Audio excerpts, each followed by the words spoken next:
So just imagine a plus sign. It can move up and down, left and right, but is vulnerable to the multiplication sign, the diagonals. Now, let's go over to the Kingside. Now, launching a Kingside attack, if they've cast it on the Kingside, can be very quick. So I call it weighting the board. So, and it magnifies the powers of the pawns.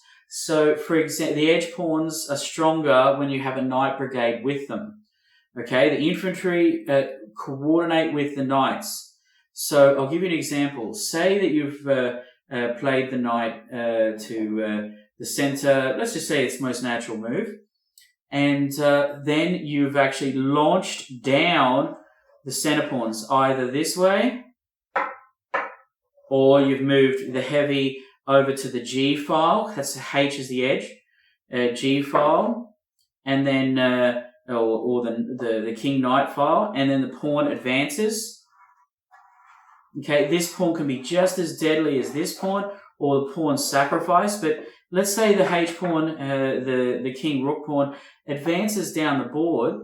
Obviously, we've got this trick where if the knight's captured, if the knight's captured by a pawn, this pawn recaptures, and you get this open file on the king that you can combine with heavies and the queen. So the more powerful pieces want to brigade together, and the queen is able to work great with the minor pieces, the knights and lights, and the heavies, and even the pawns. She's that powerful. So just having a look at this idea is the pawn can march down and then exchange off and open the file. And then what this does is it allows the knight to move safely to the edge and have an incredibly powerful outpost to put some hurt on these squares in front of the king. Because if you can't concentrate fire on the pawns, concentrate fire on the squares in front of them. So now the knight can actually move with support. Because remember, you want to follow the principle that the Germans used in World War II of cover and fire. You move, you cover, fire, cover, attack, cover, attack.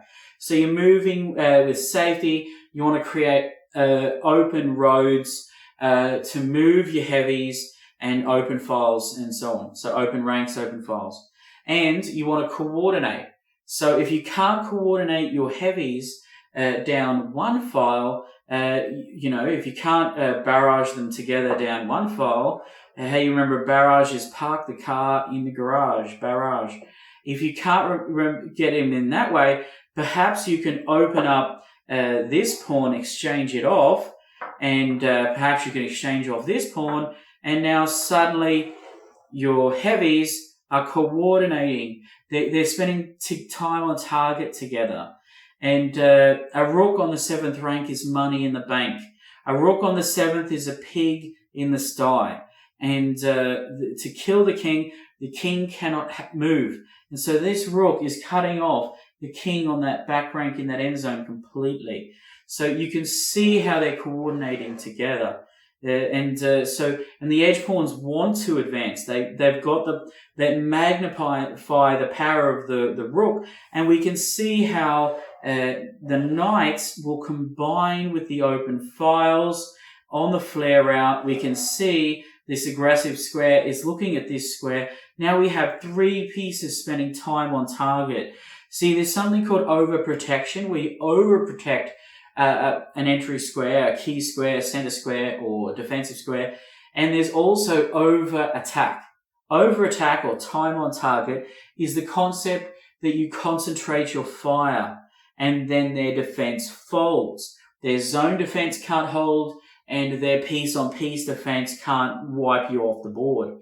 And so that's it for this video on the edge pawns and knights and their relationships with the heavies, and also obviously once the knight goes wide, it can swing inside. If you cannot